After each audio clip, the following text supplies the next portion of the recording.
నంద్యాల జిల్లా బానగనపల్లె నియోజకవర్గం కోవెలగుంట్లలోని మండల ప్రజా పరిషత్ నూతన భవన నిర్మాణానికి రాష్ట్ర ఆర్&బి శాఖ మంత్రి బీసీ జనార్దన్ రెడ్డి భూమి పూజ కార్యక్రమాన్ని నిర్వహించారు. ఈ కార్యక్రమంలోని పలు శాఖల అధికారులు, కూటమి పార్టీల నేతలు పాల్గొన్నారు. ఈ సందర్భంగా మంత్రి మాట్లాడుతూ 1,50,00,000 వ్యయంతో అత్యాధునికంగా అన్ని వసతులతో మండల ప్రజా పరిషత్ స్వంత భవన నిర్మాణం 9 నెలల కాలంలో పూర్తి చేస్తామన్నారు. కూటమి ప్రభుత్వం వచ్చిన తర్వాత స్కూల్, అంగన్వాడీలకు స్వంత భవనాలు కొత్తగా నిర్మించాలని ప్రణాళికలు సిద్ధం చేశామన్నారు. ఈ రోజు గత ప్రభుత్వం నిర్లక్ష్యం వల్ల ప్రజలు తీవ్ర ఇబ్బందులు పడ్డారు అని గుర్తు చేశారు.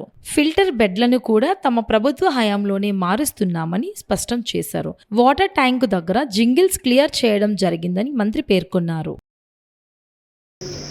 ఈరోజు కూటమి ప్రభుత్వం వచ్చిన తర్వాత ప్రభుత్వంలో ఏవైతే ఈ యొక్క మండలాల ఆఫీసులు కానీ, అదేవిధంగా స్కూళ్ళకు సంబంధించింది కానీ, అంగన్వాడీ సెంటర్లు కూడా అన్నింటినీ కూడా కొత్తగా నిర్మించాలని చెప్పే ఉద్దేశంతోనే ఈరోజు 1,80,00,000 ఎంత తీసిరు.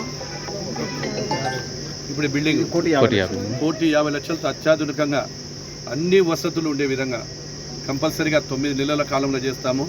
గత ప్రభుత్వం నిర్లక్ష్యం వల్ల ఇవన్నీ కూడా నిలబడిపోయినాయి. ఏ రోజున వాళ్ళు వచ్చి ఈ విధంగా ఎప్పుడైనా చూసినారు అక్కడికి? ఏ రోజున ఒక పేపర్కి స్పందించి ఫిల్టర్ బెడ్లకు చూడడం కానీ, ఇక్కడికి రావడం కానీ? గత 2014లో నేను శాసనసభ్యుడు ఉన్నప్పుడు ఈ ఫిల్టర్ బెడ్లను మేము మార్చింది తప్ప, గత తెలుగుదేశం ప్రభుత్వంలో చేయడం తప్ప, అదేవిధంగా అక్కడ ట్యాంక్కి కూడా అక్కడ కూడా మేము జంగిల్ క్లియరెన్స్ మేమే చేయడం జరిగింది. రీసీల్డింగ్ కూడా చేయించాం. నాడు నేడు కింద అనుకుంటాను, నాడు నేడు కింద కూడా చెప్పి రీసీల్డింగ్ చేసాం. అప్పుడు మీరే ఉన్నారు విలేకరులంతా. కొత్త ఇక్కడ చేయించినా లింగాలు చేయించినాము. ఆ రోజు కూడా కోట్ల రూపాయలు పెట్టి స్ట్రెంథనింగ్ చేసి అక్కడ రస్తా లేకపోతే రస్తా కూడా వేయించి అప్పుడు ఉన్నటువంటి డిఈ గారు కూడా వచ్చారు. అందరూ పైనుంచి ఆ రోజు కూడా జెడ్పీసీ వాళ్ళు కూడా సీఓలు వచ్చినారు. ఇవన్నీ కూడా ప్రభుత్వానికి ఈరోజు నేను ఏ ప్రభుత్వంలో చేయలేనిటువంటివి కూడా మా ప్రభుత్వం ఈరోజు ఆర్థిక ఇబ్బందులు ఉన్నాయి, అనేక సమస్యలు కొట్టుమిట్టాడుతున్నాయి.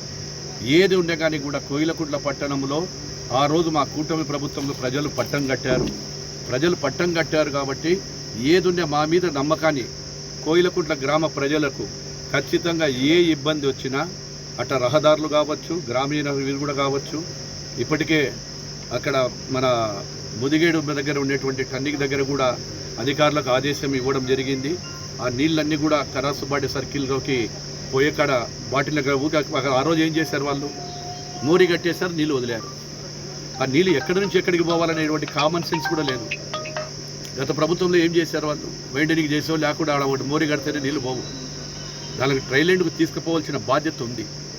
దాని మీద కూడా సమగ్రంగా ఏవైతే ఈ యొక్క ట్రైలెండ్లో పెద్ద పెద్ద కాలువలు ఉన్నాయో మొదట ఆ కాలువలన్నీ కూడా ఆ ఎండులో తీసుకుని ఆ జుర్రేలో కలిసేదానికి కానీ, ఎక్కడికి పోవాలో తీసుకుదానికి అంచనాలు రెడీ చేయమని చెప్పాము.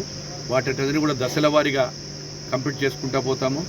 తాగునీటికి సమస్యకు ఎప్పుడు నా దృష్టికి వచ్చినా మా అధికారులు సర్వసిద్ధంగా ఉన్నారు. ఏదైనా మీ ద్వారా వస్తే ఖచ్చితంగా వారికి అక్కడ ఉన్నటువంటి ఏమైనా ఇబ్బంది ఉంటే సరిచేస్తామని కూడా తెలియజేస్తూ ఈరోజు 1,50,00,000 అది తయారు చేస్తున్నాము. ఇప్పటికే ఈ ఫిల్టర్ బెడ్లకు కూడా సంబంధించినటువంటి ఏదైనా ఎస్టిమేషన్ ఉంటే కూడా ప్రభుత్వానికి పంపించాము. ఎన్ని 40 లక్షల?